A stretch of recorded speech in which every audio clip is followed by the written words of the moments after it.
Cette conférence va maintenant être enregistrée. Bonjour tout le monde, mardi 23 octobre 2018, point bourse du jour.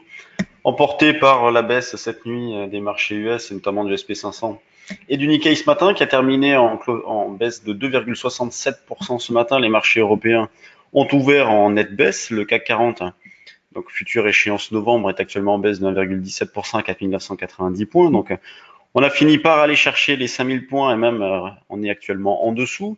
On sentait la dégradation, on sentait que les problèmes s'accumulaient. Les mid et small mettent une grosse pression sur les performances des gestions parce qu'on a de fortes baisses sur ces valeurs-là, notamment des chiffres décevants. On verra quelques exemples tout à l'heure. Dans le compartiment A, donc dans les grosses capis, on a Atos qu'on surveillera aussi, qui a annoncé des trucs pas terribles. Actuellement, elle ne cote pas, mais elle est attendue en baisse de 15-20%.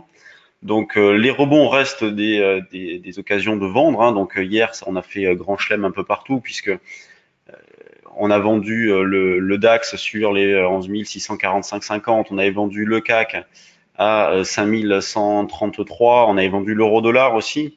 Donc grand chelem sur le trade du jour hier. On continue dans le même esprit, à savoir vendre sur des rebonds. Alors c'est vrai que du fait de l'ouverture en nette baisse, bon, bah, c'est pas évident de trouver des niveaux proches de vente. Donc pour l'instant, on va se mettre un petit peu plus loin.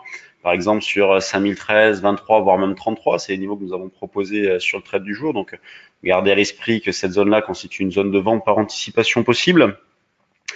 Moi, je continue de garder un solde vendeur dans l'idée d'aller chercher la zone des 4900-950.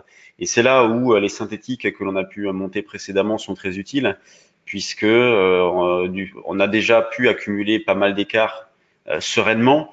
Et ce matin, quand on arrive à 5000, c'est carton. Donc, il faut continuer à travailler comme ça, avec des options en face. La volatilité, même si elle a un petit peu augmenté, elle n'est pas non plus phénoménale. Donc, on peut prendre des couvertures qui coûtent pas trop cher. Sinon, en pur intraday, eh bien, c'est vendeur. La question que l'on va se poser à chaque fois que l'on a des replis importants comme celui-ci, c'est est-ce que les gestions de delta vont se mettre à l'action? Est-ce que il y a des tensions sur certains portefeuilles avec des dégagements de position? Donc, est-ce que certains vont être contraints de vendre du futur pour fermer les risques ou de vendre des actions? Jusqu'à présent, les marchés ont toujours retenu lorsqu'on avait des situations comme celle-là. Il y a toujours des liquidités, donc des achats possibles sur repli. Pour l'instant, c'est trop tôt pour envisager un rebond du marché, donc il faut continuer à travailler vendeur. Pour ceux qui voudraient jouer un arrêt de la baisse, il est possible de vendre des puts, notamment sur décembre, où il y a une volatilité qui est intéressante. Comme ça permet de vendre des options un petit peu loin dans le temps. Donc voilà, 5023 à niveau de vente sur le CAC. Sur le DAX, c'est plutôt la zone des 11 400, 420, zone que l'on va surveiller pour vendre un petit peu. Les stop loss, bien évidemment, sont loin, donc c'est pour ça qu'il est plus intéressant de prendre des options pour fermer des risques. Quand on regarde du côté de l'eurodoll, donc hier, on a vendu sur un 15,43. Bien évidemment, les objectifs ont été atteints. Donc là, pour aujourd'hui, on va essayer de vendre vers un 14,90, un 15. Donc cette zone de pullback, niveau sur lesquels on avait tenu hier pendant une partie de la séance avant de passer au travers en début d'après-midi. Si on revient dans cette zone d'un 14,90, un 15, eh bien, on peut vendre un petit peu. Le niveau d'information sur l'eurodoll reste le même, c'est un 18,50.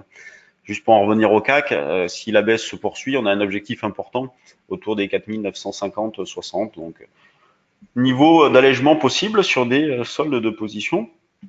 Quand on regarde du côté des valeurs, et commençons par les valeurs du CAC, on a donc Atos qui ne cote toujours pas, qui a abaissé son objectif de chiffre d'affaires.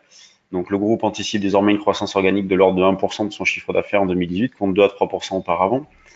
On a Renault aussi qui a sorti ses chiffres, donc inférieurs au consensus. Donc Renault rate les attentes. Et d'ailleurs, Renault est en baisse de 3,5. On aurait pu s'attendre à pire.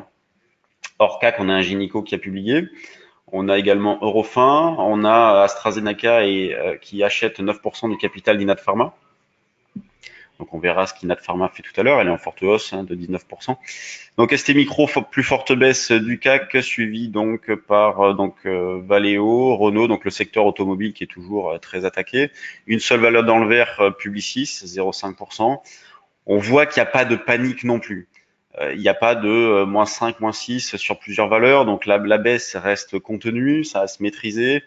Il n'y a pas de vagues violentes de vente. Donc pour l'instant, bon, le marché se comporte correctement, mais ça craque doucement. la baisse en cours est assez surprenante. C'est vrai que ces derniers temps, tout s'est fait dans la violence. Et là, on a une baisse qui est larvée avec des rebonds techniques violents, puisqu'il faut pas oublier qu'il n'y a pas si longtemps, on était autour des 5002 la semaine dernière. Moi, je m'en souviens quand on faisait la journée de trading sur le futur, on a vendu à 5193,5. Oui, on vendait à 5193 et derrière, le marché a perdu 300 points, 200 points plutôt. Donc, il y a des rebonds techniques qui peuvent être violents, mais pour l'instant, il ne reste que technique. Donc, on continue à travailler baissier. Travailler l'indice est moins galère que travailler les valeurs, puisque justement, quand on voit le comportement des valeurs et les fortes variations, ça pose un problème au niveau de la confiance. On peut très bien acheter, mettez-vous à la place d'un gérant qui achète une valeur, demain elle peut perdre 10, 15, 20%. Donc ça incite pas à prendre des initiatives fortes sur les valeurs. Donc moi je préfère me concentrer sur l'indice. Il n'y a pas ces excès-là. Donc quand on regarde à la hausse, tout à l'heure je vous parlais d'Inat Pharma, donc AstraZeneca qui achète une partie du capital, qui monte donc de 20%. Très peu de valeurs dans le vert. Donc Arcos qui fait une augmentation de capital. On a Nicox qui monte aussi. Voyons voir les fortes baisses du jour, les gadins du jour. C'est pas méchant non plus. Il y a beaucoup de valeurs dans le rouge, donc ça reste plombé, mais indépendamment d'Atos qui va ouvrir en forte baisse, il n'y a pas beaucoup, enfin il n'y a même pas du tout de moins 15, moins 20. Pour l'instant, pas de panique comme je le disais, mais un marché qui reste plombé. Tout le monde reste sur la défensive, donc soyons méfiants. On continue de vendre le CAC, le DAX, l'Eurodoll sans se poser trop de questions. Pour ceux qui seraient un petit peu frileux, regardez les options pour fermer les risques éventuellement.